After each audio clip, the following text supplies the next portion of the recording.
And we are back here as game number 2 is already underway. Jake Crawford doing the pitching for the Knights. The Knights looking to make it a clean sweep of the Cats today, as it was a walk-off LT Jimenez 2-run home run in the bottom of the 8th to give the Knights the Game 1 victory.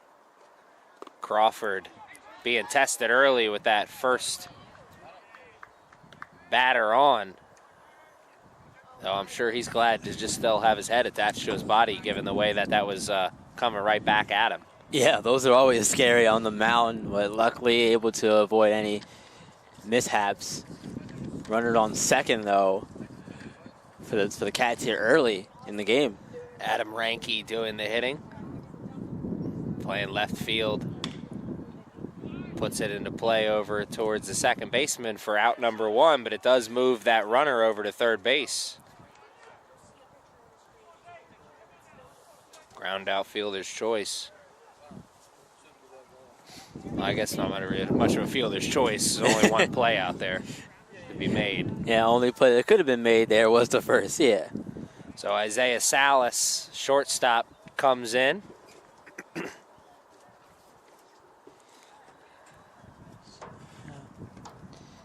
Cats only enjoyed a lead at one point and one time in game number 1 as Crawford comes to the plate with a beauty. The only lead that the only lead that the Cats enjoyed was in extra innings. Trying to start off with a lead here with that runner at third and only one out. Yeah, it's a totally different start here for the Cats. They can be the ones to get ahead and set the tone early here in game 2. And game 1, they had to come back from down 3 runs 2 different times.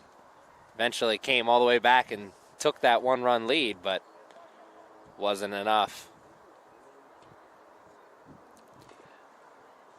Crawford's come to the plate with the same pitch 3 times in a row, changing the location, though, on that third time, but 3 pitches, 2 strikes. He'll live on that.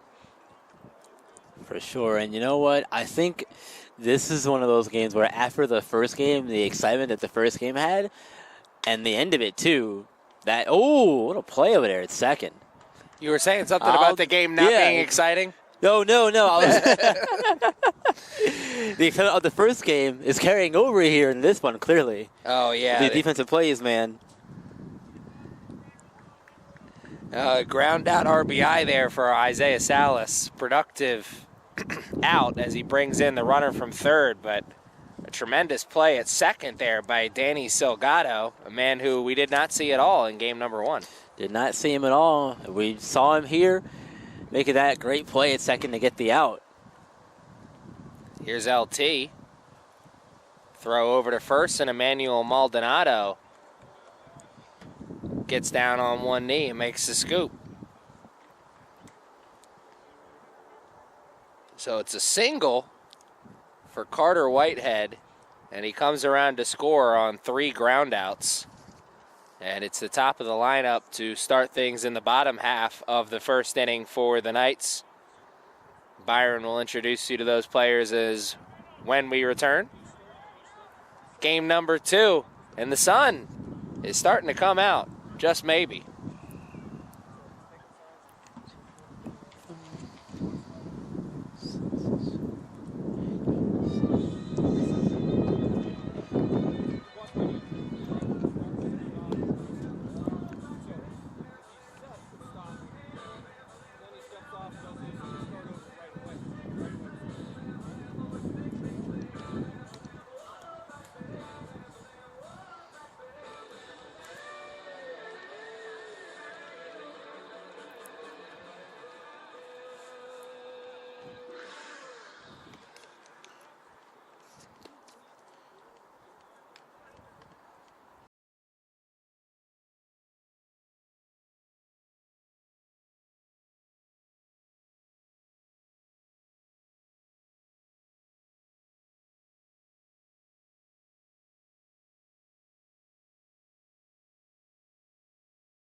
Talked about a man on the defensive side, Danny Salgado, who did not play in game number 1. Here's another man who didn't play in game number 1, Logan Leisure.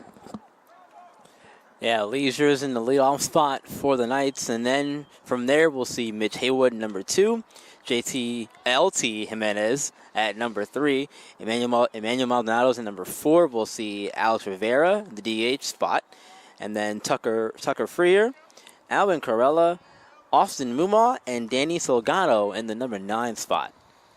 So Leisure shows bunt, brings it back at the last second. This one follows through on it, and it is an out as he bunts it back to the pitcher. Sure wanted to get that one closer down one of those lines. Yeah, almost had it angled there, right? Unfortunately, like I said, didn't reach the line. And 1 out for Mitch Haywood now. Mitch Haywood, a productive day at the plate in terms of the batter's box in game number 1. Now he's doing the batter's box and doing the battering behind the plate as well here in game number 2. Yeah, taking his spot as a catcher here in game 2. And we'll see how he does behind there. Watch as 2 strikes go by here as Haywood is reintroduced to the outside portion of the plate. I was just going to comment on that. First pitches are outside, and it seems like that hasn't changed a whole lot from the first game. Sam Calcaterra, doing the pitching, at least the starting pitching here for the Cats. Cats used a total of 3 relievers in game number 1. See if that plays a factor here at some point. Yeah, and depending on how many pitches you have, usually in these double headers, you have to manage your bullpen properly, and both coaches think have done a good job of doing that in the first game. First strikeout of the game for either team.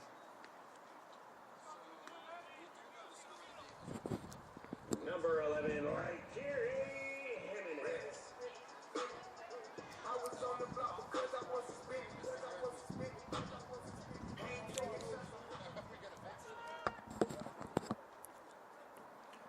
Now it's LT Jimenez. His first crack at it. He had a big game 1. Yeah, he did. Those 2 home runs. One that stole the momentum and got it right back onto the side of the Knights after the Cats had tied it up at 3-3, and then another one that ended the whole game. And, you know, when you end a game like that and you have to come right back to another one, that momentum could carry over from that game into this one.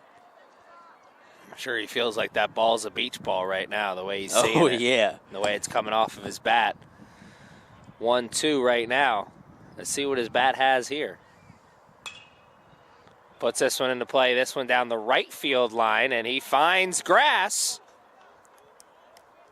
LT Jimenez is having himself a day in the batter's box. This is the first time he sends one down the right field line, but gets him on base. Yeah, continuing his great day so far. Here's a man who's actually technically the game-winning run in that game, or the game-tying run, excuse me, because they were down 1 when LT hit that home run. And that was a big thing there for Maldonado to get on base when he did at that point in time. Manuel Maldonado hitting behind LT this time. Because he walked to set up Jimenez.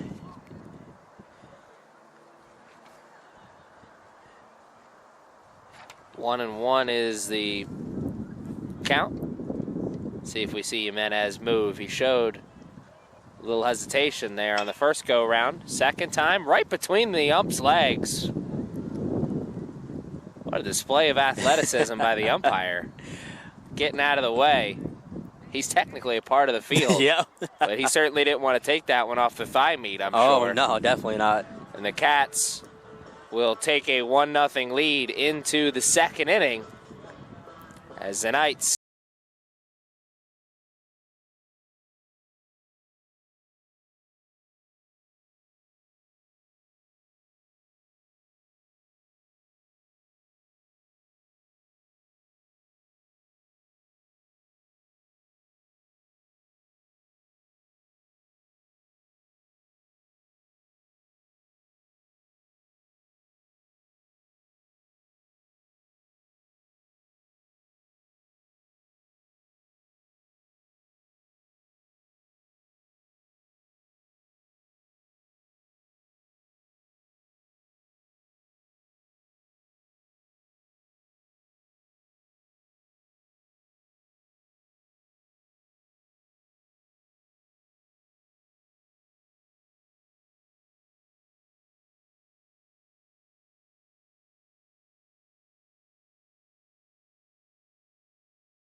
Jake Crawford still out there doing the work here.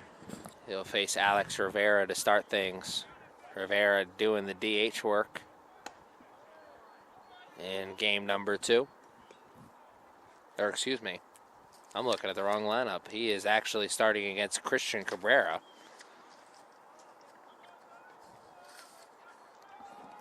Alex Rivera, he faces him in practice.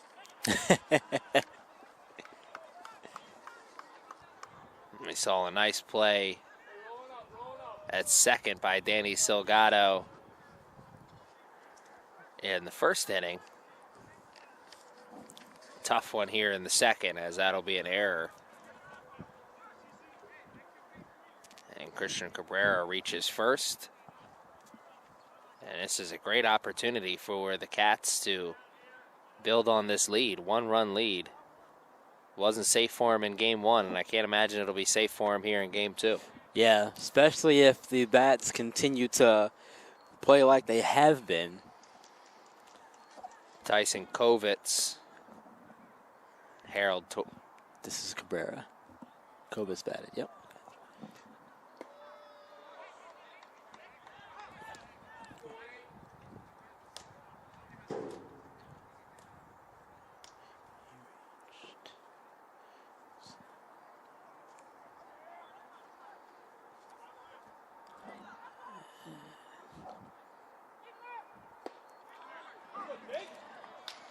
Oh, Moves it to 1 and 2. So Kovitz is on first. Yes.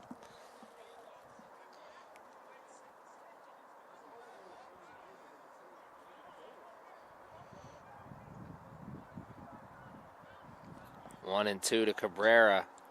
Kovitz with a nice lead at first, and whoa, he buckles him there. Woo!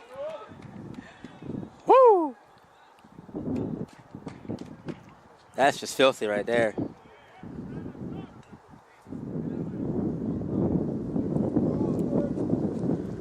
A nice pitch there to get out number 1. And now a double play could be his best friend. Knowing that, they try and send the runner at first as Harold Torres steps into the batter's box. You might consider sending that runner from first to avoid double play, if anything else. At least just be ready for your opportunity if this ball finds its way onto the dirt or past the catcher. Outside portion of the plate open for business here once again. We saw that went a long way in helping both pitching staffs work in and out of jams in game 1. Yeah, both pitching staffs definitely use the outside to their advantage, and it seems like here once again, that's not going to change. I know the 2 times they didn't go outside to Jimenez, he took them deep over the left field wall. Yeah, maybe you leave him further outside next time for Jimenez when he comes up. This one high and outside.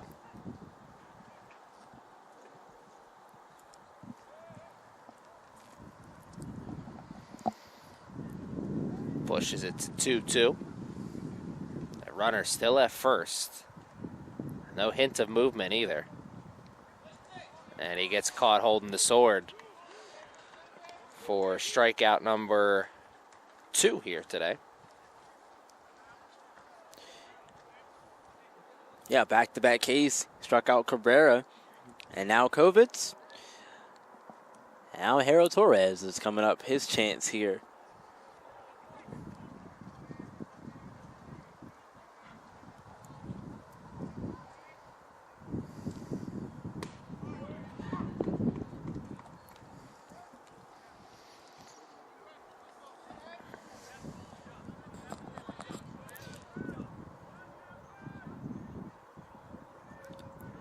Now the 0-1 from Crawford.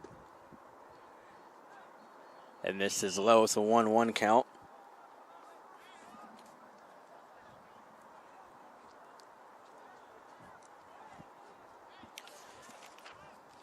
Torres in that first game, he only had 2 hits, hit an RBI single and a double. In total, 2 for 4 in game 1. And now it's a 1-2 count. Torres with the runner on first.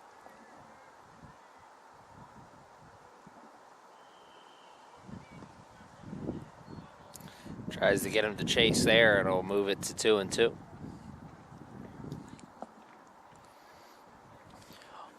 Almost got him to chase there.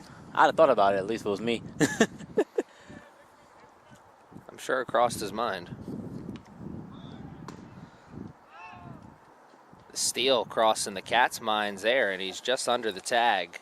Throw was a bit high. We spoke it up though, man. Trying to steal. Now the no play isn't a problem now, but Yeah, with there's two outs. Not a problem. But now they're running some score position with 2 outs, and that's important.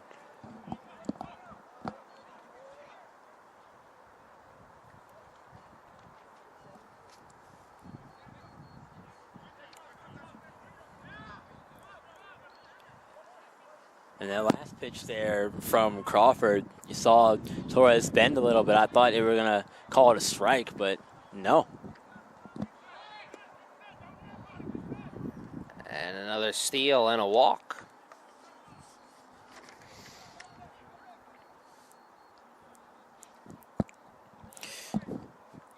I like that decision to send him there on 3-2. I mean, you may as well, with 2 outs on the inning, you may as well go. Luckily, it paid off for them, and now 2 runners on the number 9 hitter, Calcaterra.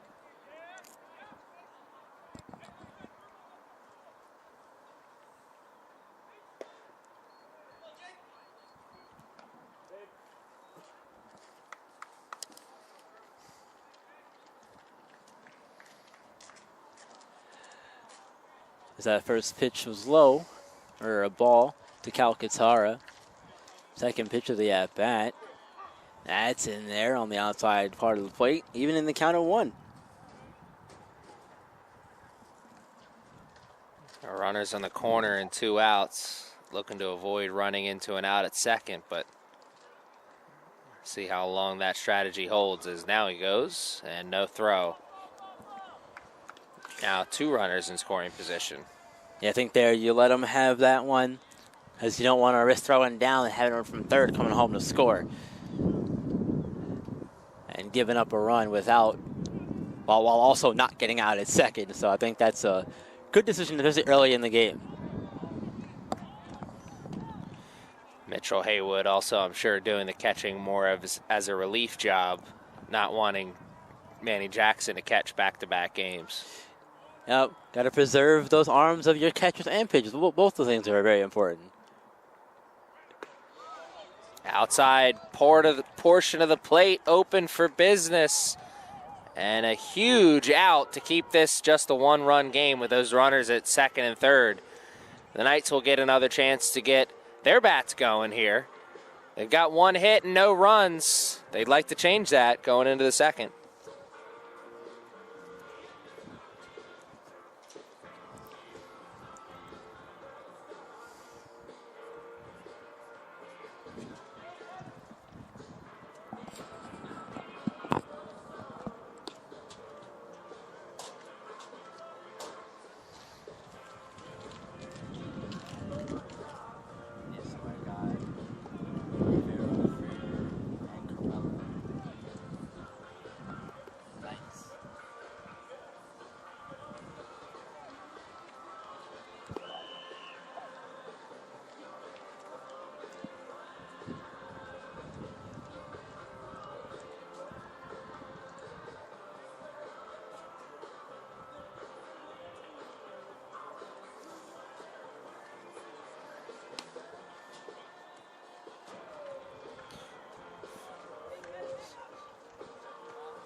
Alex Rivera, DH, leading off the Knights half of the second.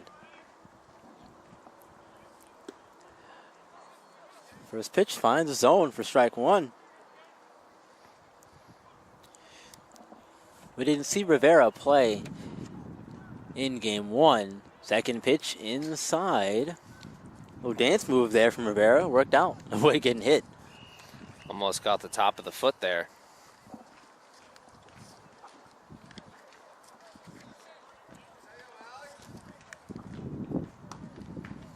A little bit too far out in front that time.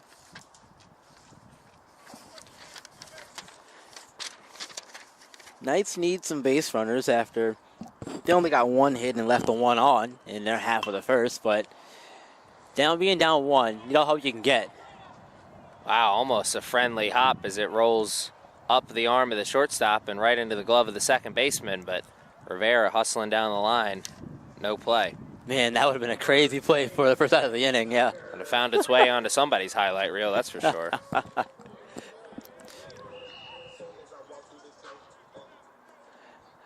I think it could go on both of theirs, you know. One of those, hey, look at my teammate.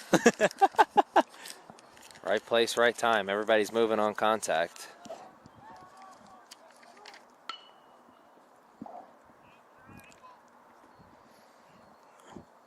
So it's an error that Rivera reaches on, and here comes Tucker Fryer, left fielder for the Knights.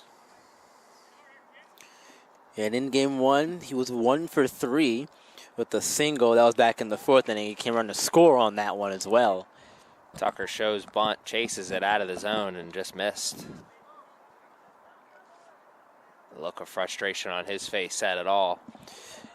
Yeah, those are not the most fun things to do when you're trying to get a bunt down to move that runner over, and now you're behind, and now a foul calls you to be out. Shows bunt again, and like you said, bunts it foul for out number 1.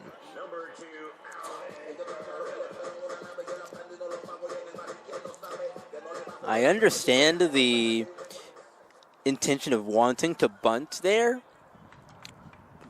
but with 2 strikes, I feel like that's the one time you shouldn't be bunting because of that right there, where if you bunt a foul, you're out. At least if you swing and hit a foul, you have another chance to hit in your at-bat. Alvin Corella takes over batting duties with that man still at first. Corella came in relief in game 1, getting the start job here in game 2, and he pops out to second.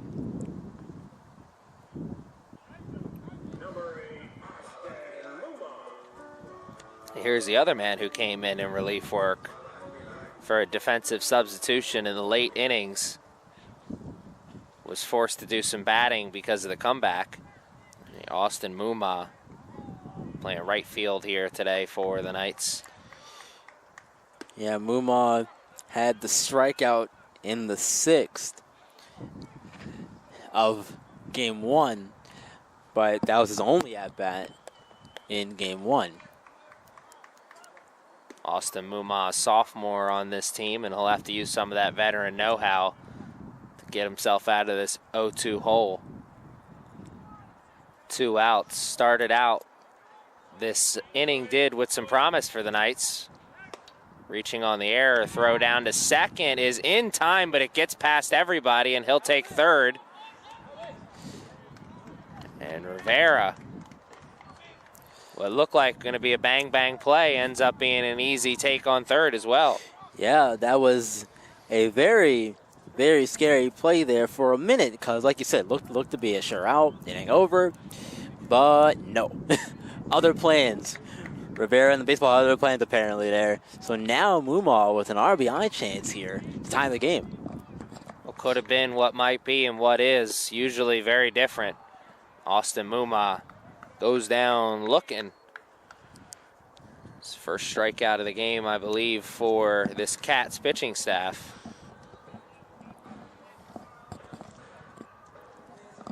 Or second, excuse me. Mitchell Haywood struck out in his first at-bat. Regardless, it's a 1-0 lead here for the Cats as Crawford comes out for more work. It's the 9-hitter and then the top of the lineup for the Cats when we come back.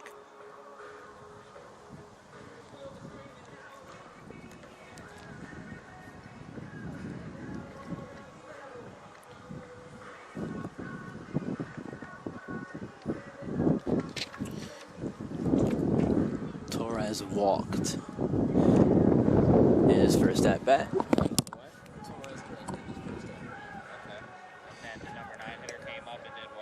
He struck out looking.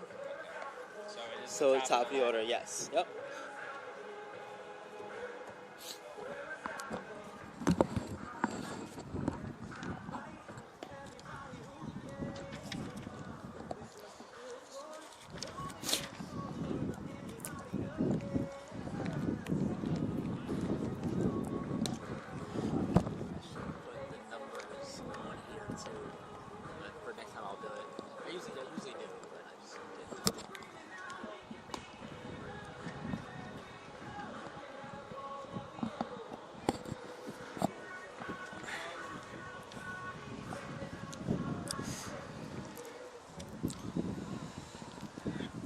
Jake Crawford still doing the pitching, had 3 strikeouts in his last half inning of work. He's getting a chance to see the top of the lineup here again. Carter Whitehead single scored, came around to score in his first AB. Yeah, they jumped on Crawford quick there in the first, but they only got 1 to show for it, which again is a far cry from the first game where they didn't get the first hit till the 4th. Yeah, the Cats were the ones playing catch-up for most of the first game. Now the Knights in that position. Granted, as of now, it's only 1 run, whereas the Cats had to come back down 3 twice in that game. Down the third base line. Foul. Corella was ready for it, though. So was Carter Whitehead coming out of that batter's box, left-handed batter's box. Yeah, both guys hustling to make the play respectively. Unfortunately, got to do it all again here as it was foul. Whitehead asked for time, doesn't get it. 0-2 count. He'll take that gift. A little bit too far out inside. Wouldn't be surprised if Crawford comes outside again, but maybe tries to bring it a little bit closer. Yeah, that's what I'd do anyway. Got him to chase it, doesn't even matter.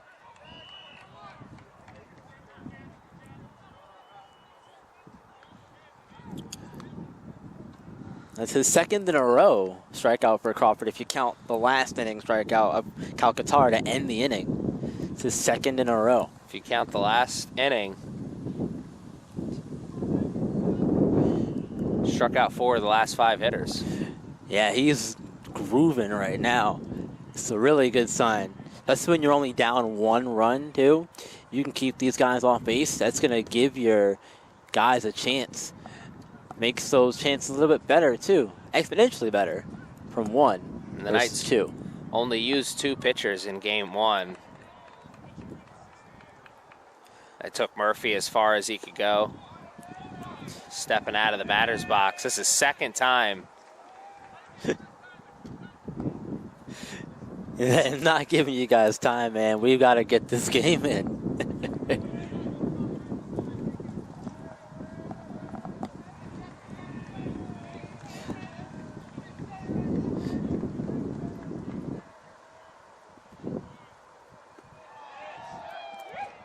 One for 2, and these hitters here for the Cats do seem a little flustered by the pitching and also maybe by the umpire behind. That was the 2nd time that a Cats player asked for time and was not given it. Yeah, didn't get it. Usually you're going to get it more times than not, so I'm also up here surprised that the umpire didn't give it to him, but maybe, you know, because we ran that first game over and the extras, that could be playing into it too. They know we're at a time discrepancy here. Crunch, Time yeah. crunch here, yeah. There's no lights out here, so we got to play until it gets dark enough. Don't want to get end in a tie due to darkness. Also, as you see one go down the right field line, look, you see the major league players always ask for time and get awarded time, but there's a big difference between these guys asking for time and Mike Trout asking for time. Yeah. When he asked for time, hey, Mike, take all the time you need, man. It's fine. Isaiah Salas ground out RBI in his first AB. He's got an opportunity to pass the baton down here with that runner at first after that nice hit into right field. That also does bring up an interesting discussion, though, when it comes to baseball and pace of play, because, in the MLB, they've put a pitcher clock in there now. Which is already here and been here for now working on a second year. Anything to cut down the game time for baseball. These games can run long, but it certainly doesn't seem to affect the game much here, as they still work at a nice pace. And I think a lot of that pace of play conversation and time of the game, it's like people who complain about fights in hockey. They probably weren't watching the hockey game to begin with, honestly. Right, yeah. So that's just part of the game. And, going up levels here, I just want to get your opinion on it. MLB's banned the shift this season. How do you feel about that? Because personally, I don't get it. To me, that's like in football or basketball saying, hey, 2-3 zone, not allowed. Stacking it in the box, not allowed. It's part of the strategy of the game, in my opinion. As we see an out there to right field, quickly getting that ball in, keeping the runner right where they are. Isaiah Salas with the fly out. Overall, I think the outright ban is a bit much, but I do think that there has to have a little bit more structure into the game in terms of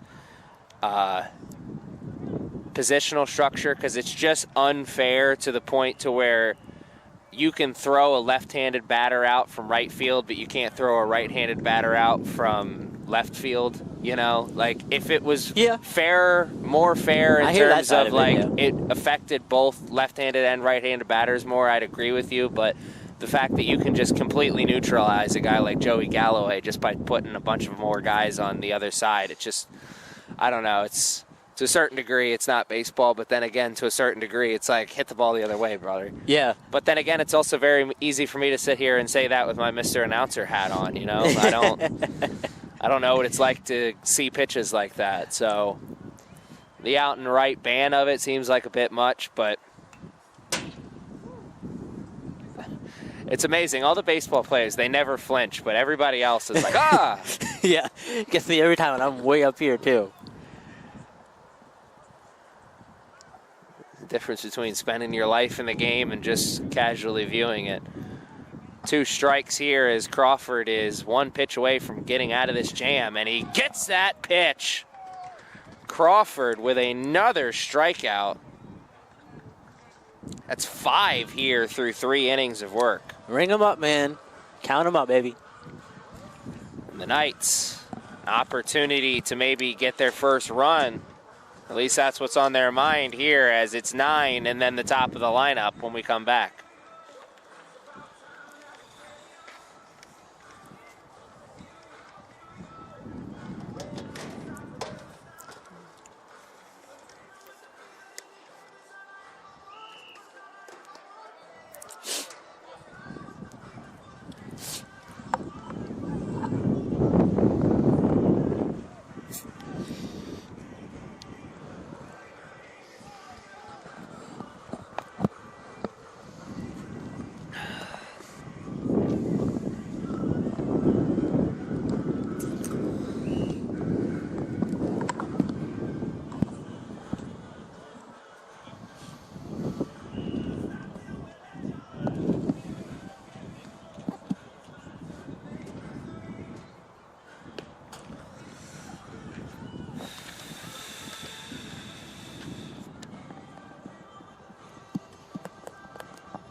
Danny Salgado, the number 9 hitter, will lead off here for the Knights, and then it's the top of the lineup again. Interesting inning last time around for the Knights with the bats in the hands. Rivera, the leadoff man for that inning, reached on an error, and then a bunt foul, a pop out, and then a strikeout. So started with some promise and ended with a really sour taste in everybody's mouth, but chance to put that behind him right here. Yep, new inning, new chance to make something happen. You're only down 1 run, so there's still time. Yeah, every other part of the world, they call soccer the beautiful game. You know, one of the things I've always thought is baseball is really the beautiful game because every inning is a brand new ball game, essentially. I mean, Yep. obviously the scoreboard may tell a different story, but every inning you got a chance to put it behind you. Every time you step into the batter's box, you got a chance to put it behind you. Every time you put the glove in your hand, you got a chance to put it behind you. It's always, always forward. It's a great metaphor for life. Yeah, exactly. And I remember one of my high school coaches would always say, whenever you cross that line from to go back into play or back to the bench, put it behind you. Whatever happened, put it behind you. Doesn't matter. Danny Salgado will put that one behind him as he has a strikeout. And he's held. Ends up holding the sword.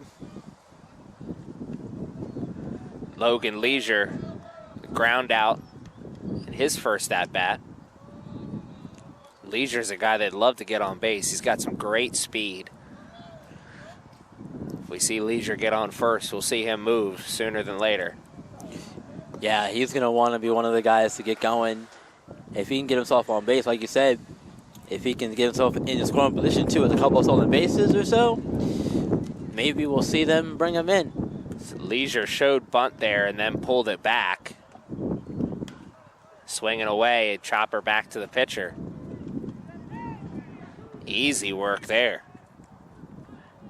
That's the second time he's done that today. Comes out to the pitcher. First one was a bunt, but all the same.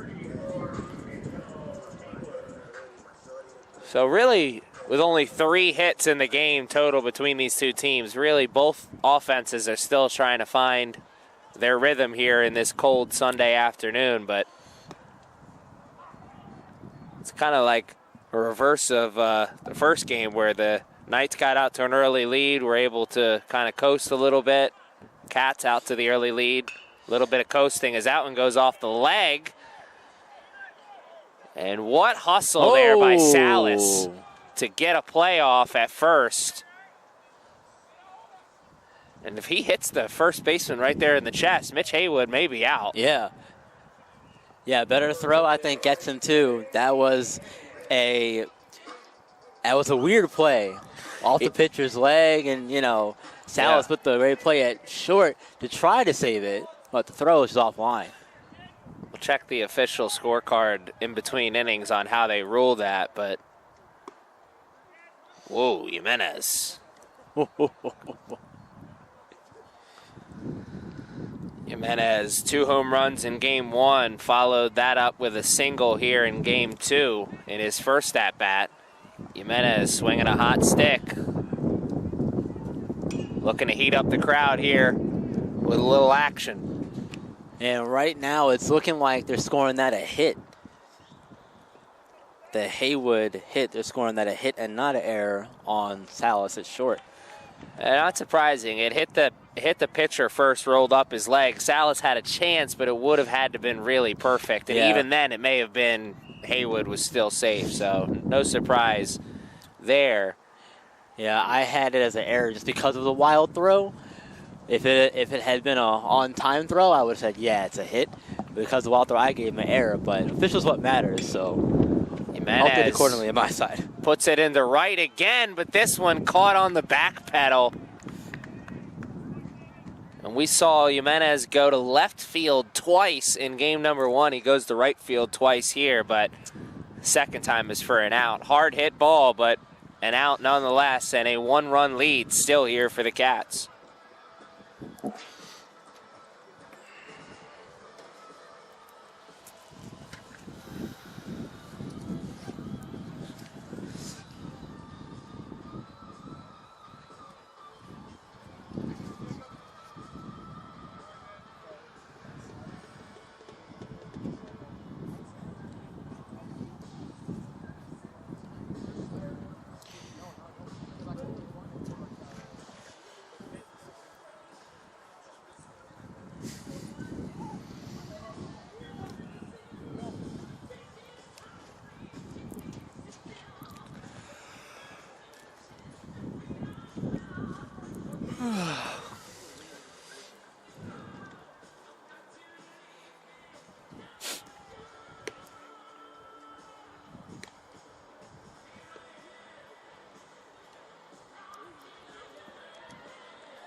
Crawford made quick work of this portion of the lineup last time through as A.J. Carosis, Christian Cabrera, and Tyson Kovitz all due up here for the Cats. Yeah, he's going to be happy about seeing these guys again, for sure. I'm Crawford. I'm looking my chops on the mound. Christian Cabrera, the second hitter in this due up here in this half inning for the Cats, was the first player to start the strikeout party for Crawford. Crawford was enjoying that strikeout party in the third inning. Look to continue it here in the fourth. Carosis reached on an error in his first AB. Outside portion of the plate with movement. That's so tough. It's so tough to deal with as a batter, man. It really is.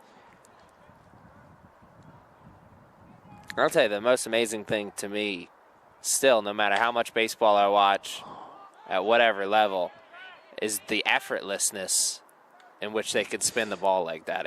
Yeah. I it's could not never a do ping it. pong. It's not, I know. It's one of those things where, you know, it takes a skilled person to really be able to do that and do it effectively. But even at, like I said, whatever level it is, the fact that they can do it at all is just amazing. Christian Cabrera, strikeout victim number 1 in his first AB. Looking to put that behind him. First pitch swinging. Maldonado chases it into foul territory. And it looks like he made the catch. Wow. Indeed, he did. We lost him there in our viewpoint from our view for a second.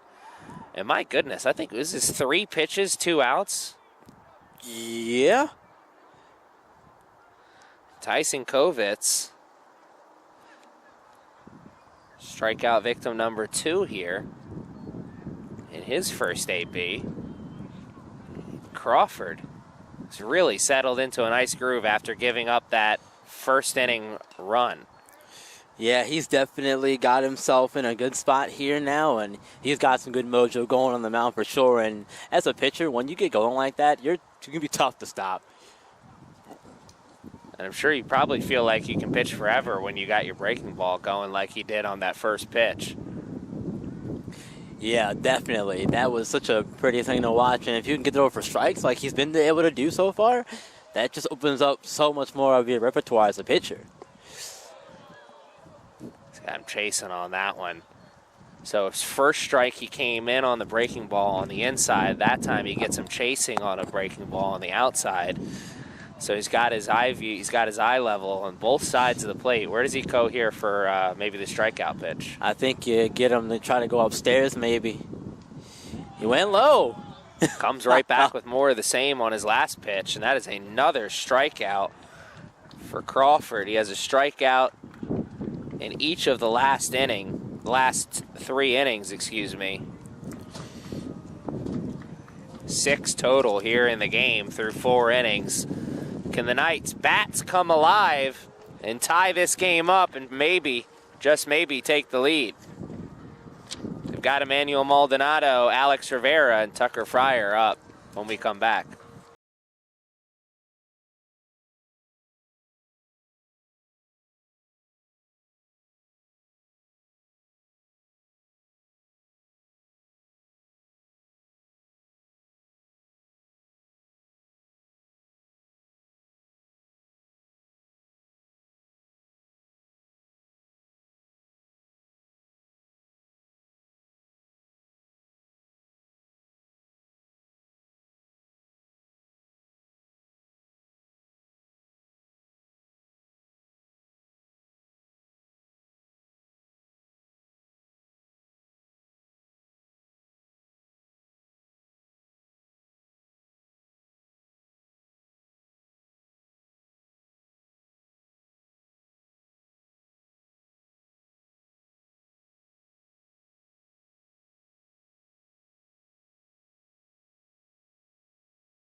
It's sporadic, but the wind has definitely picked up here as we head into the later stages of this second game.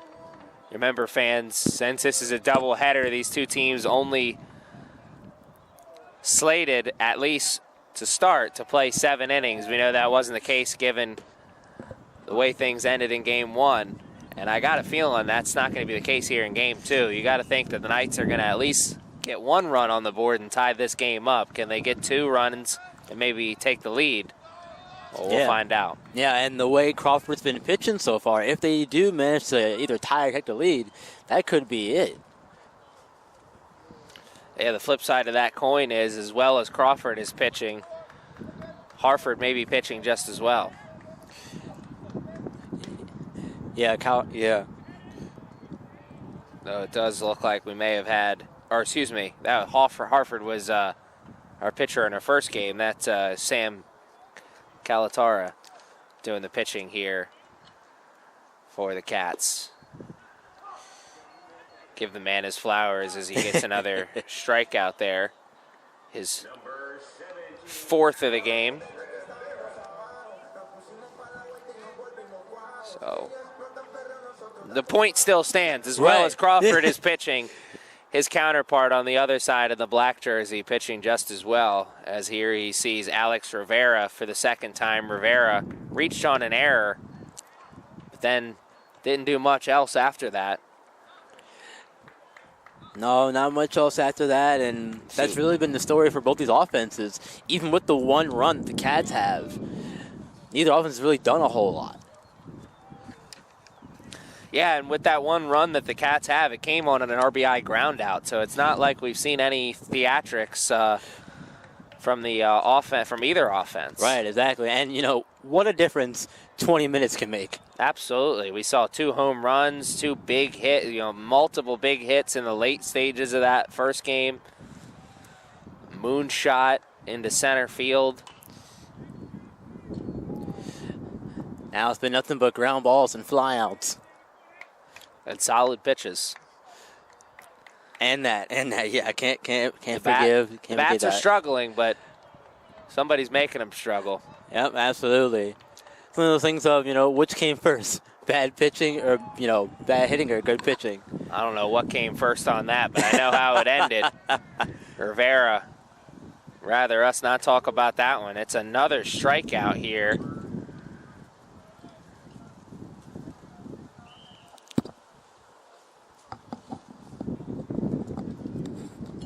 Tucker Fryer checks in. Steps into the batter's box looking to get something going. And no part of this lineup has been productive to start this game. Only 2 hits on the game for the Knights. Yeah, and also only 2 hits for the Cats as well. Well, both these pitching stats are really showing up big to begin the ball game. Last portion of this lineup, though, hasn't even put the ball out of the infield, as we got a bunt, foul, pop out, and 2 strikeout victims due up here for the Knights to close out this order and lead us into the top of the lineup. Yeah, and the only person to leave the infield so far has been LT Rivera. His fly out to right. Really only one to leave the infield so far today for the Knights. In Game 2, anyway. Wow. That's another strikeout. He strikes out the side.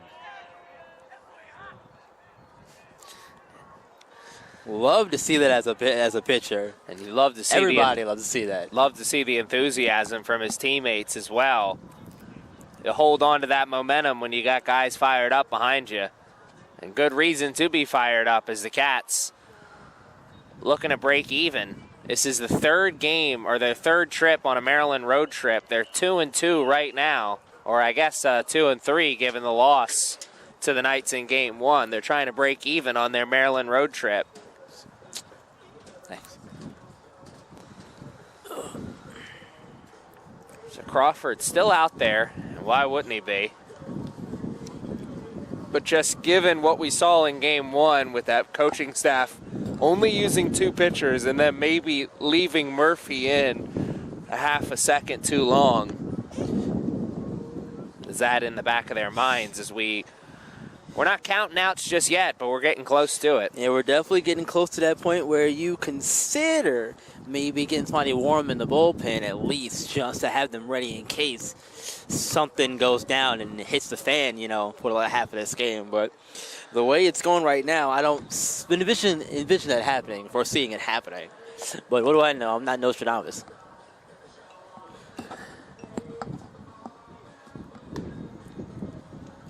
What'll help Crawford's case moving forward is that he's got 8-9 to start in this inning. He's got Harold Torres and Andrew Nantol, and then Carter Whitehead. Harold Torres walked his first time. Love to get on base here again.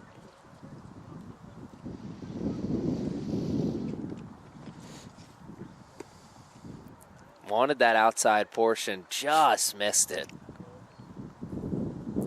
It's a little low. Yeah, and that's been your friend today for both of these games. That has been the spot to go to. Grounder to third, Alvin Corella quick out of the glove and quick onto the other side of the diamond for out number one. Here's Andrew Nantol, a strikeout in his first at-bat. He was the third strikeout victim of the game. Yeah, that was back in the second inning. He's had a few innings now to get himself together here to get back into the box and face Crawford here again. Looking to avoid that second strikeout. But Crawford, again, has pitched extremely well over these last couple of innings. Yeah, with 6 strikeouts to his name already, and we're almost through the 5th inning. Certainly going a long way in helping his Ks per 9. Crawford's missed on the first 2 here to the number 9 hitter. It's such a double-edged sword facing that number 9 hitter. Obviously, you know what his role is on the team, given where he's hitting on the... and Corella gets it right under his glove. Saying, and it kind of plays out right as I was saying. You know Yep. what his role is given where he's hitting on the team, but you also know who's coming in right after him, so there's that much more added pressure to get that out. Yeah, exactly. And it's not like it was in the National League for all those years when you know that 9 hitter is a pitcher, you know? Right, like yeah, exactly. He still's hitting more times than not.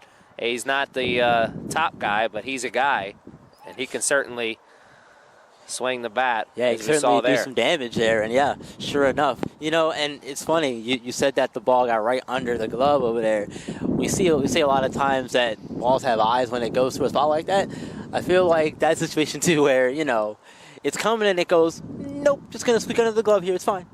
Get in the outfield.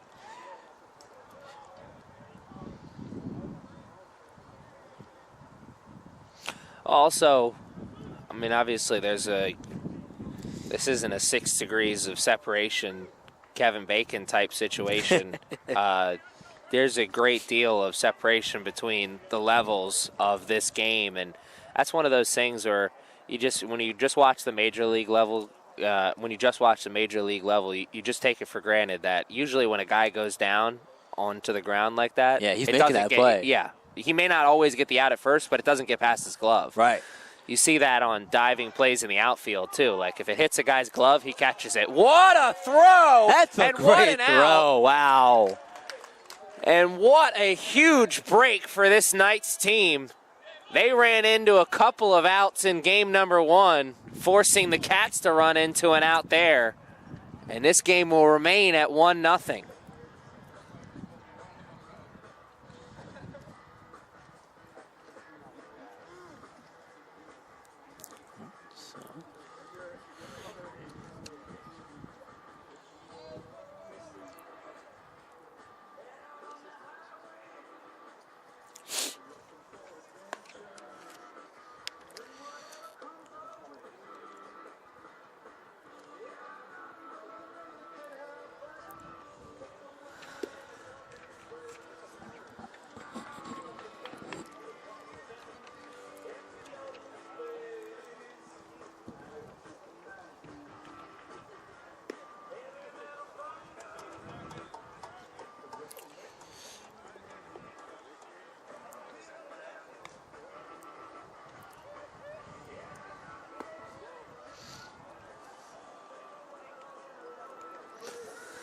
7, 8, 9 due up here for the Knights when we come back in the the bottom of the 5th. Alvin Corella, Austin Muma, Danny Silgado.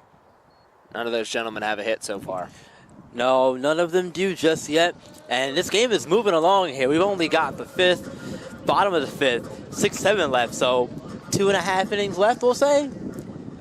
Not a lot of time left for the Knights. Being only down 1, not a lot of time left, but enough to try to get back in the game. Again, only down 1.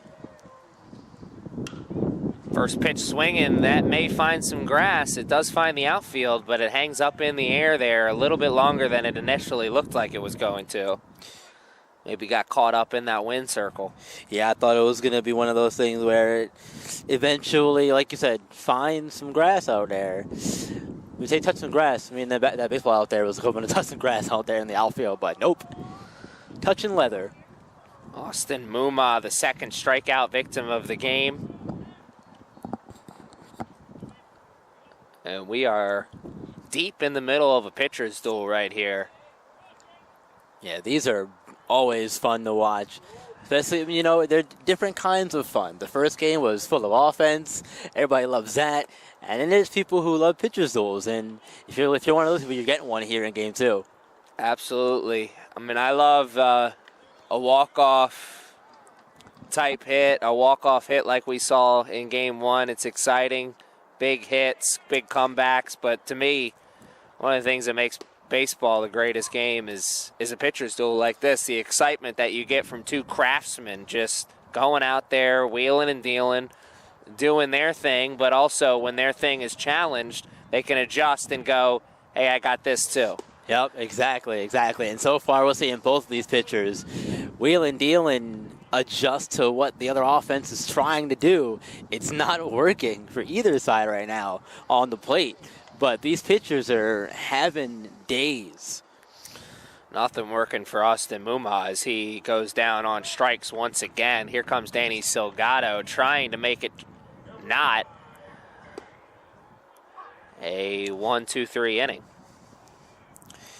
And the Cats are going to want to have one of those right here. Get back into hitting once again and try to get some more runs because 7 innings coming up here. And you don't want to be ahead just 1 going into that point. No, they were up just 1 going into the final inning in game 1. It didn't work out for them. They'll get some cold sweats if it goes that way again, I'm sure. Flashbacks. Yeah. Most definitely, my friend. You want to avoid that at any cost. If you can get another one, that'd be great for the way your pitching is going today. And Corella goes down on strikes. It is another 2 strikeouts for Sam Kalenkar. And he is having himself a game. We had 6 strikeouts on the other side for Crawford. Let's do the math real quick.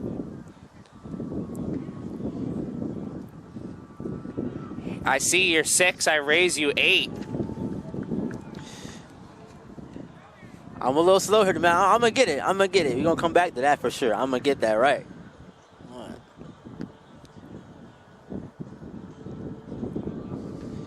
'Cause I have 7 here on mine. But I may have missed one in there somehow. The way this game's been moving, man, we've been moving very fast today. So in game 2, so who knows?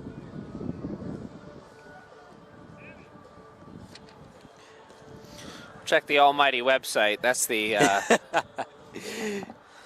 yeah, after final this game, vote there. Definitely go back to the stats and check out the box score from this game, and you'll definitely see both these pitchers are on it here in game 2.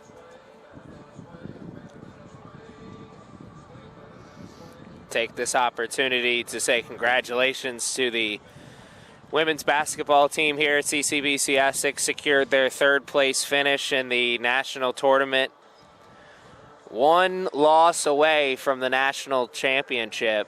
They went through the entire regular season undefeated all the way to the Final Four. I know the season didn't end the way Coach Cini and the rest of the coaching staff wanted it to, but 2nd year in existence, or back in existence here at CCBC Essex, and a trip back to the Final Four. I know Coach Cini and everyone else involved in the program very proud of all the work that the players put together this season. Yeah, they have a very, very extremely talented team over here at Essex for this girls basketball team. And seeing them get to the Final Four this year was very fun, and hopefully they'll be back again next year and they'll run it back again, I'm sure. So you may not want to listen to anything that Byron and I say, because he said he had 7 strikeouts. I said he had 8. The website says he has 9. Moral of the story is he's got a lot. He puts that into play into center field, and it's caught on the backtrack. That was Adam Ranke, who was in the batter's box when the last out occurred in that last inning. Man was caught stealing. So Ranke had to wait a little bit to get that AB in, but he finally got it in, and wasn't much of an AB. No, definitely not what he wanted there for sure. But, I mean, again, really, I guess at the end of the day, as long as you have that lead, that's really what matters. And Cats have a 1-run lead right now. It ain't much, but it's something. It's honest work. No, I said this a few times here already in these first 2 games. This is one of those situations here for the Cats. And they can't lose it right here, but they can win it. You know, they can add to it, but it's going to come down to the pitching staff. The pitching staff's going to need to continue to handle their business. Yeah, they're definitely going to need to continue like they have been so far, and if the trend continues, we could be looking at a 1-run shutout here for the Cats. The 1 run in the game coming off that bat that's in the plate, in the batter's box right now, Isaiah Salas.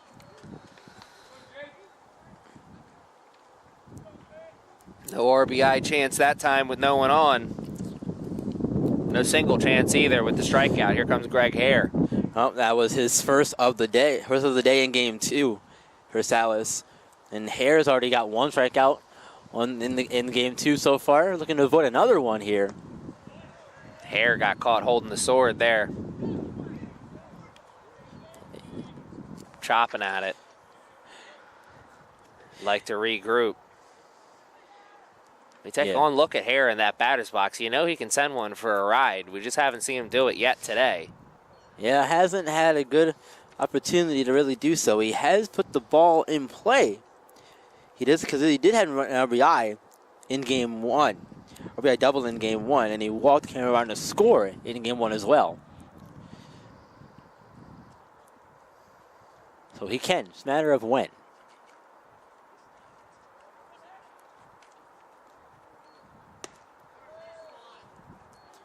Hare sees that one go just a little bit outside there. Yeah, real good spot for that pitch. Down there low and away. Tough one to lay off, but good eye from Hare to do so. Yeah, given the way these games have been called, that's a perfect pitch right there. Most guys swing at that. That was a good eye from Hare, as you saw it. And that was a good play by Corella to call off his shortstop, knowing he had the angle on the throw there. Yep. Really good play there from Corella. Seems like a simple play, but to call off the shortstop like that, you have to be confident, and then you have to back it up. Because if you miss that throw, he's going to let you know. Yeah, absolutely. Like, hey, you said you had it. What happened? Oh, my bad. You see, what happened was... Right, exactly. See, what's going to happen here is that the top of the lineup for the Knights is going to be due up, and it may be their final opportunity to get something going as we're headed into the 6th. Down 1, the Knights are. They can probably start counting outs now because we're getting closer and closer and closer to the end. Yep, getting real close here now. Just 6 outs left for the Knights. If this lead holds in the 6th anyway.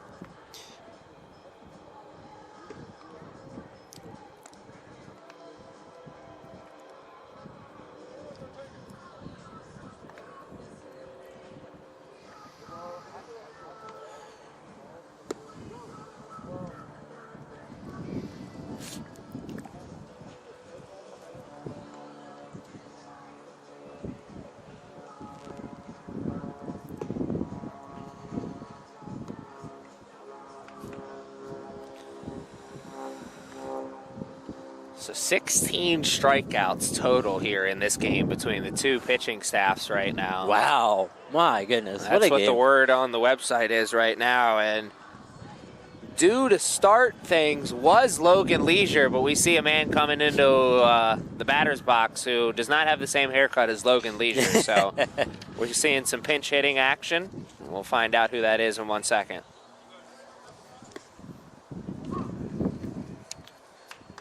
All right, now he's behind 0-1 in the count. That is Huascar Vincent Martinez. Vincent Martinez hitting for Logan Leisure, who had 2 groundouts to his name, so wasn't doing much with the bat. And Martinez doing a little something, but going foul at the final second. Maybe a gift there, as he would have been out at first. Yeah, He'll try and get this into the outfield this time. Yeah, he'll have a second chance here. And hopefully he can put it in play and turn the fortunes of this game around here for the Knights, because they've really struggled here in game 2, but give credit where it's due. This Cats pitching staff has really put the clamps down. As we see a man run in front of us who's already played hero today. Could have another chance to play hero, as we'll see him in the third hole in this inning, excuse me. As Martinez does put one to the outfield, but too far foul. Maybe starting to find his footing here in this AB. Yeah, that was a very good swing there for Martinez, even if it went foul. Amazing how easy these guys make it look coming into the game, off the bench, cold. Yep. Cold, man. And now he's put back-to-back good cuts on. Yeah, don't give him anything good to hit now here. He got something in the hole. It's going to be a tough play. Throw to first. Not in time. He's safe. And the tying run is on here in the 6th. There we go. Here it comes, man. We saw a big rally in game number 1. Could we be in store for a rally here? Doesn't need to be big. It just needs to be 1 run. Yep, all it takes is 1, man. Here's one Mitch. hit will get you going. 1 run will get you going. Then it snowballs from there. Mitch Haywood, 1 strikeout and 1 hit in this game for him. And Vincent Martinez will get back. And here is where it is so important for the Knights to be aggressive but smart on the bases. They've ran into some outs this afternoon. Cannot afford to run into any right now. The bunt. It's down Smart the third play. baseman. And Vincent Martinez will take second. And Haywood will toss the baton down the line. Sack bunt. Very smart decision there to bunt. Get that runner over to second for LT coming up here. Now the question becomes, do they pitch to him here? And with the day he's had so far, I don't know if I do that.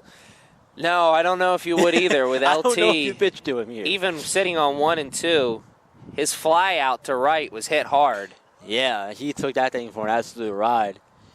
Jimenez, well aware of what kind of afternoon he's having, swinging for the fences there. Yeah, he's going to be feeling himself with the kind of day he's had so far. Runner at second. 1 out. The movement. The throw. It's high. It's a good slide. And the ball beat the runner, but the throw was just a bit high. And now anything in the outfield may tie the game. Yeah, if that throw was a little bit closer on the line or in towards the runner, he'd have been out. So stolen base. Good throw, though, down there for sure. Give credit where it's due. Just didn't help out a whole lot that it was towards the third base line. They had to reach for it, and it was high. LT seeing that one was just a little bit too far out in front, or too far outside. Jimenez looking for something he can drive. He finds it, but he drives it foul. And now it's 2-2.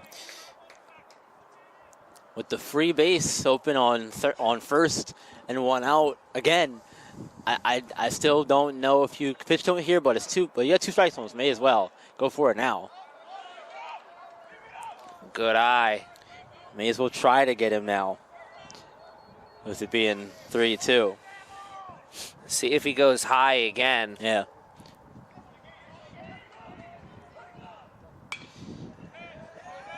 Live to see another day. Jimenez So big continues. battle here.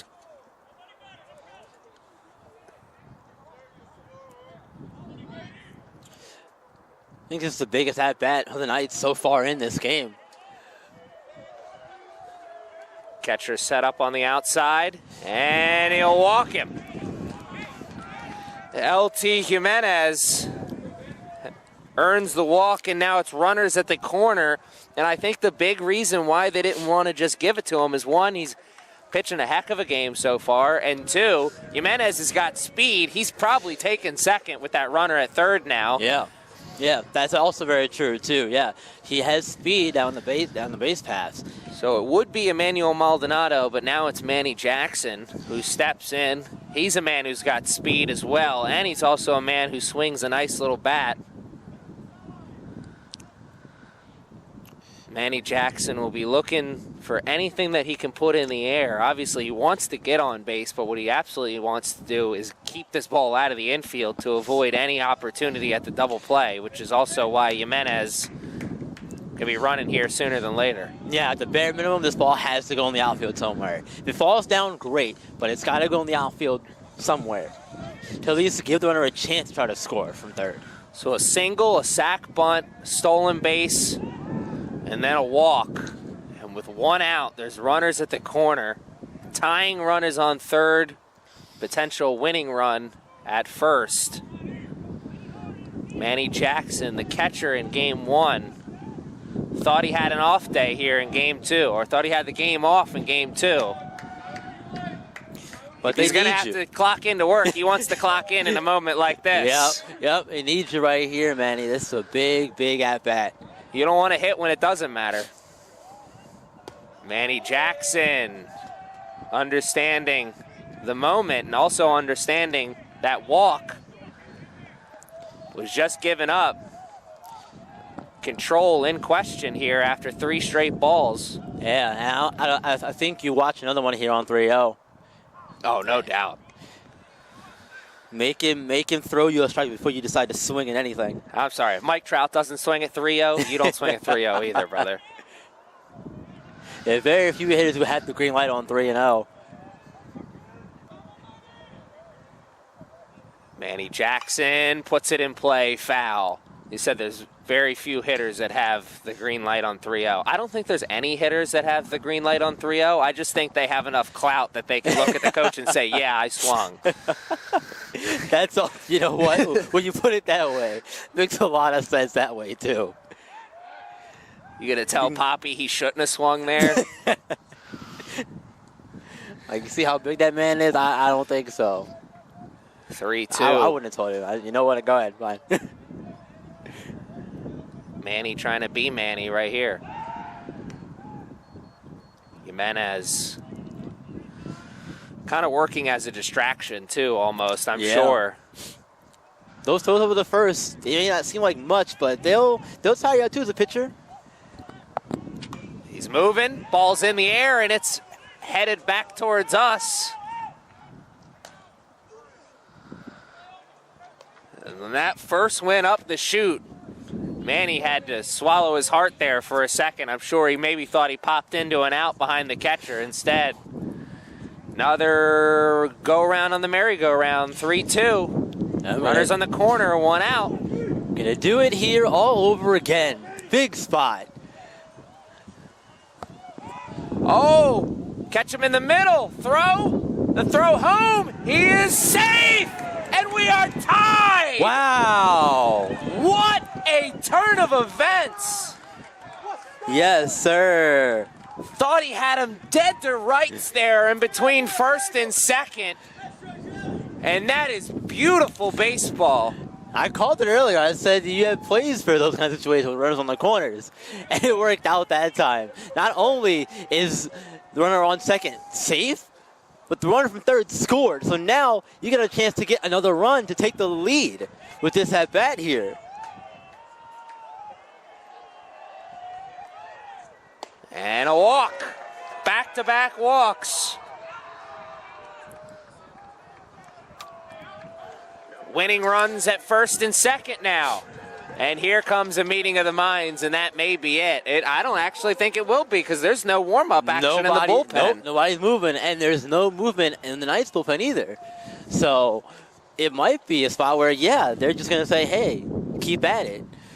Get out of the inning, and then we'll see how things go. But for right now, you're our guy. You pitched well so far to this point. You're in a bit of a jam right now, but your defense got your back. We'll help you out of this thing. It's just one run. Keep it together. What a great job of pinch hitting by Walker Martinez. Got on with the single off the bench, hitting for Logan Leisure. Moved over to second on the sacrifice bunt, stole third, and like you said, they had that play drawn up. I'm sure, like you said, they had that drawn up as a play, and he executed perfectly. If he doesn't slide in there like he does, he may be out, because that was a close play. It was a very good throw down, too. It wasn't that close, but it was close enough. Yeah, close enough to where you could have called him out. And then imagine if they had got the out at second and the out at home. Manuel Morales. Demoralizing. Oh, absolutely. Morales can demoralize this whole Cats team with a big home run right here. I've seen him have some moonshots in practice and also in the early part of the season. He sent one over the left field wall earlier this week. Let's see what Morales can do here with the tying run, or the go-ahead run. Wow, was that close? On second, yeah, almost ended the inning right there, too. One out, Morales looking ideally to just avoid the double play, but great frame job by the catcher, just missed it. That was very close. Runs it to 2-0. And Morales caught with a hand in the cookie jar there. He wanted it until he didn't want it, and it was too late.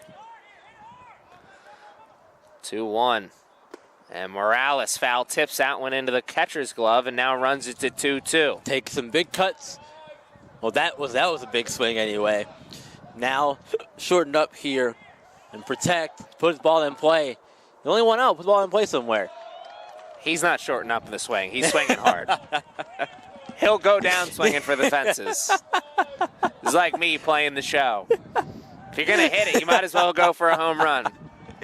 I can't argue and won't argue with that logic right there at all, my friend. He hits it hard, but he hits it hard right at the shortstop, and they get the double play that they need. But the Knights get the one run that they need to tie this game up. Wow, what a game. What a game this has been. You better call Grandma. She's going to want to watch this one live. We may have another nail-biter. Well, we do have another nail-biter. It's tied going into the final inning.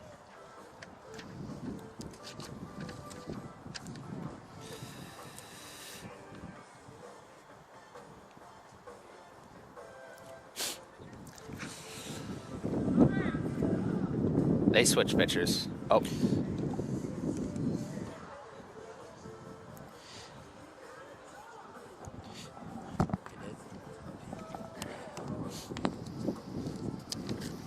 Is that 25? 6, I believe.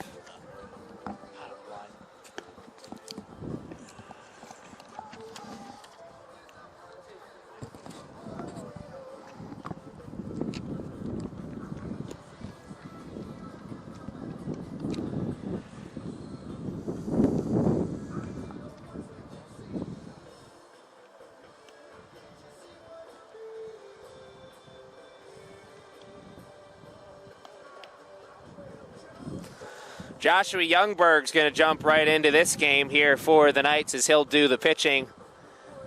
The Knights, well, actually, really, they're the first of either team to go to a relief pitcher here in game number 1. 1 second too late on the relief pitcher in game number 1. Maybe 1 second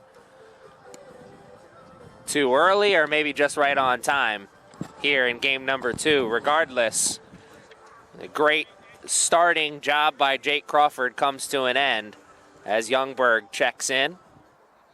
And now, Youngberg, your job is to keep the game where it is right now at 1. And he'll be able to face a part of the lineup that has not been very productive. No hits so far from A.J. Karasis, Christian Cabrera, and Tyson Kovitz, but maybe we'll see pinch hitting from the Cats like we did from the Knights in the bottom of the 6th. Yeah, and those pinch hitters for the Knights made all the difference in that inning, as that got them the 1 run they needed to get themselves back in the game and have it be all tied up. And Youngberg, a freshman, so this is a big spot for him coming in, trying to quiet these Tigers bats for another half inning. A.J. Karasis, an error and a pop out to his name in the game so far. And he puts this one right up the middle. But L.T. Jimenez is there, read it perfectly, and that ball was hit hard. Maybe if he doesn't hit that as hard, he maybe has a chance to run that one out. But the fact that it was hit so hard gave Jimenez more than enough time to gather himself and make the throw over to first for the first out of the inning. Christian Cabrera, a strikeout and a pop out so far. Yeah, very good play there from Jimenez at short to get the first out of this half of the inning for the Knights, and these are key outs here.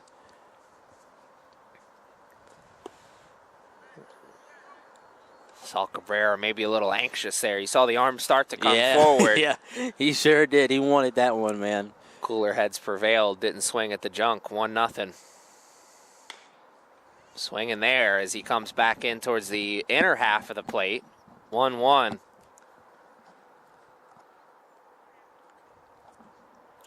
I think you go back inside here again. Be careful. If you do, Cabrera adjusting his swing like he's waiting or wanting, right? Wishing for something on the inside. But then again, probably most hitters are. Middle in, you're looking. That's usually the power spot.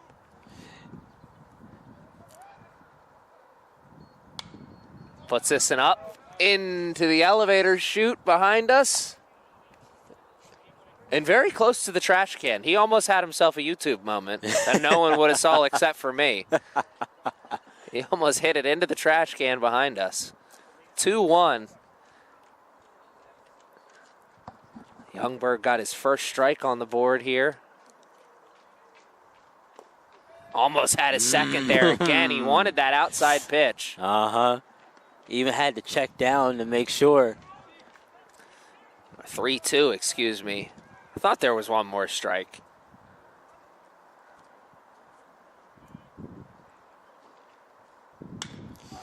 Cabrera sends it for a ride, deep to left. It's going, it's going. It's gone. Oh, my. And the Cats, their first home run of the day, could not have come at a bigger spot. Top of the 7th, no outs, and a 1-run lead now off of the Christian Cabrera home run. Was that an inside pitch? That looked like an inside pitch to me. It got too much of the plate, that's for sure. And number 2 looking like number 2. He took that thing for a ride, and Cabrera, rightfully so, pumped about it. Teammates over there giving him all the love on the bench, as they should. You saw Martinez get on his high horse. I think he knew the way that was going over his head that had a chance, and he was just hoping maybe he also had a chance to bring it back in. Make a play on it, yeah. Never did. Nope. And it's 2-1. 4th hit of the game for the Cats, the biggest one by either team. In the hole, throw to first, in time! What a great throw! Play, and what L.T. a play. Jimenez. L.T. Jimenez is having himself an afternoon here at the Diamond. Phenomenal play over there from Mr. L.T. Jimenez. My goodness. L.T. Jimenez, you think he likes playing here at the Castle? 2 home runs in game 1 and flashing the leather all over the place. That uniform's dirty, Ma. Get the washing machine and pizza ready. Young man's going to be hungry after this game.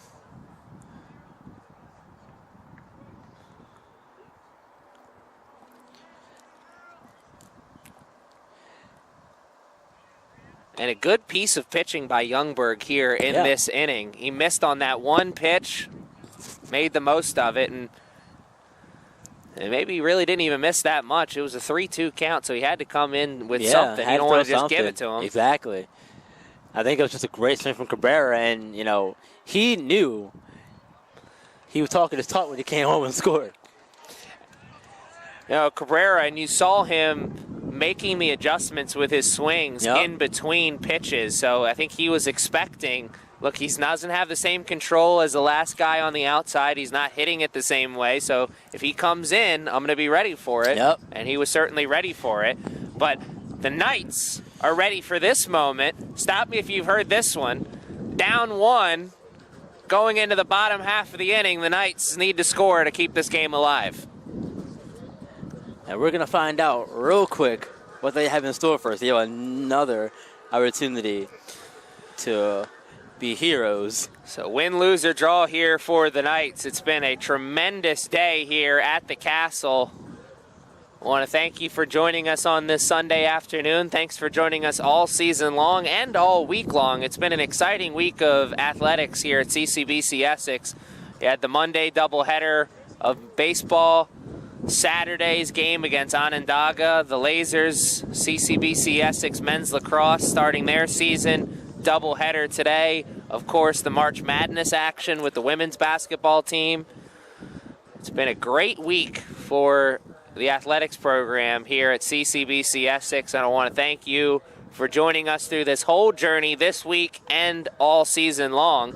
I want to thank you for joining us again, Byron, here on this doubleheader. Hope to see you again this season. Oh, absolutely. It's always a pleasure being here, and whether I'm calling games with you or riding solo, man, it's always fun being here at the Castle, watching some baseball.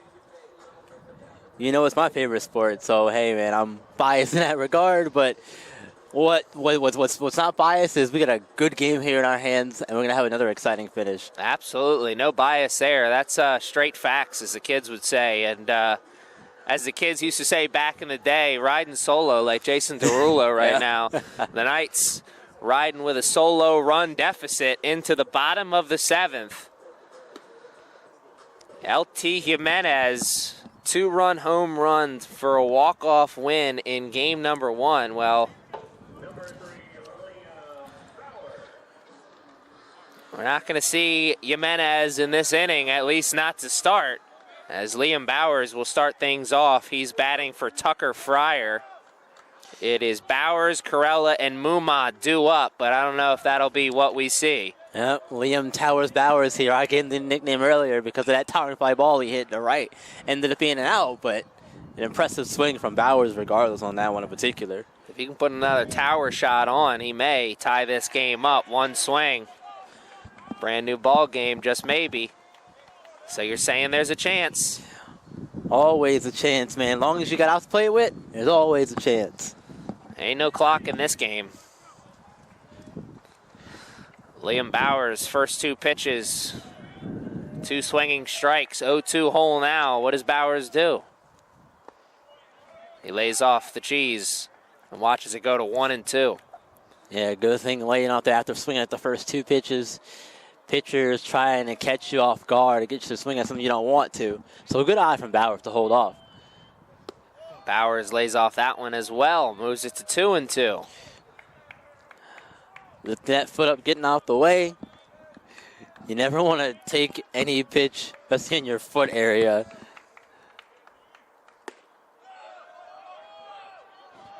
Bowers understanding that one was a little bit too far outside.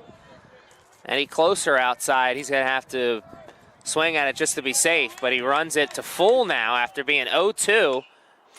And we'll do it again. And he'll see it stay full. Nice protection of the plate there from Bowers. Fouling it off and living the fight. Another pitch.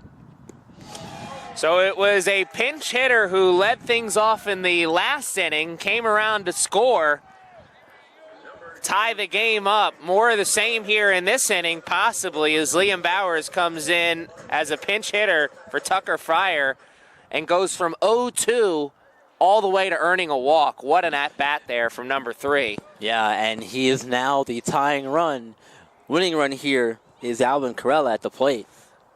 And there's still no warm-up action in the bullpen, though now we see some people running over in that direction. So maybe we'll see a pitching change at some point here in this inning. But I think this meeting is more about what is the plan with Bowers at first base, knowing that he's going to be moving sooner than later. Yeah, I think that part of your plan should be to switch up your pickoff moves to first.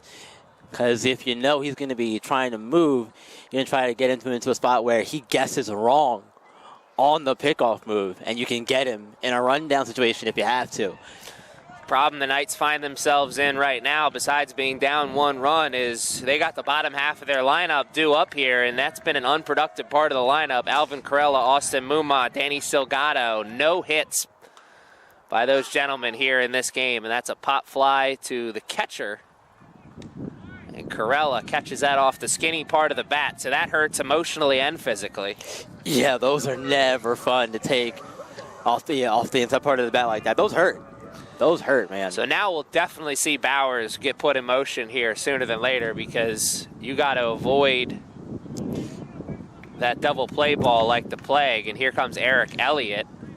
They'll try and go for an advantage with the lefty-righty matchup. Muma was due up, but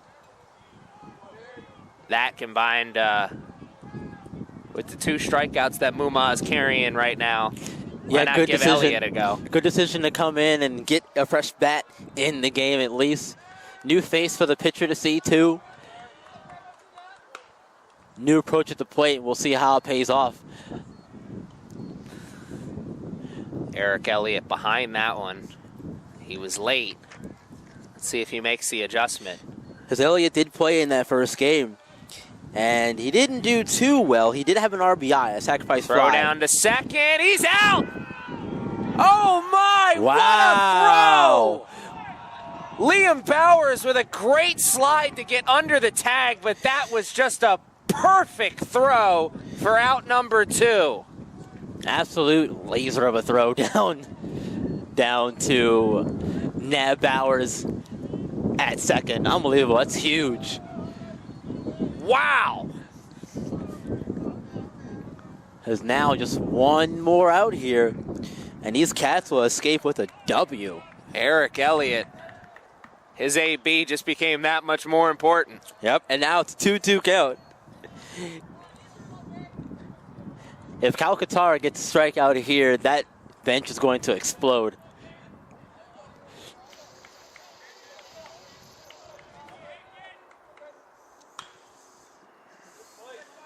Elliott's swings are getting better and better as this AB continues, though. He's still a half a second late on the pitch, but he's making better and better contact. Yeah, timing it up very well, and we'll see. Woo! Man, that's wow. Now Brady Anderson would have let that hit him. Brady he Anderson, just rolled right into it. That's a throwback reference right there, man. Elliott wants time, doesn't get it. And he lives to see another day as it moves to 3-2 now. Remember, 3-2 count to Liam Bowers. He walked him. Big spot here for Elliott. Elliott puts it in play into the outfield, and the Knights will toss the baton down 1. That's exactly what you wanted right there from Elliott. Full he got count. a good pitch. Full count, 2-out single, and the Knights will live to see at least one more batter. He got a good pitch to hit, and boy, did he rope that one into right center.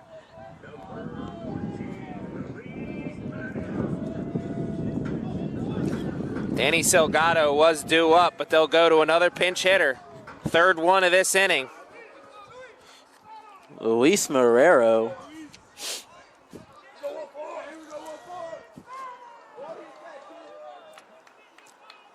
Luis Marrero, 7 hits and 3 RBIs on the season. And a hard hit ball to the third baseman, and he's out at second. He takes the easy one, and that is it. The Cats win a pitcher's duel in game number 2, and they get the split here at the Castle. And they get the split on their Maryland road trip. And Sam Kalantar is feeling himself after that one, and you can hardly blame him given the way he pitched here in game number 2. Byron, final thoughts? This was a very fun day of baseball, man. We saw 2 great games. Very happy to be a part of the broadcast with you today, and looking forward to more here at the Castle in the future. So walk-off home run for the Knights in game number 1, and it's a 7th inning home run for the Cats that wins it in game number 2. So like you said, a very exciting day of baseball here at the Castle. I want to thank you all for joining us this afternoon. Hope you can join us next time. I'm Aaron Thomas. He's Byron Reed. Enjoy the rest of your weekend. And until next time, good afternoon, good evening, and good night.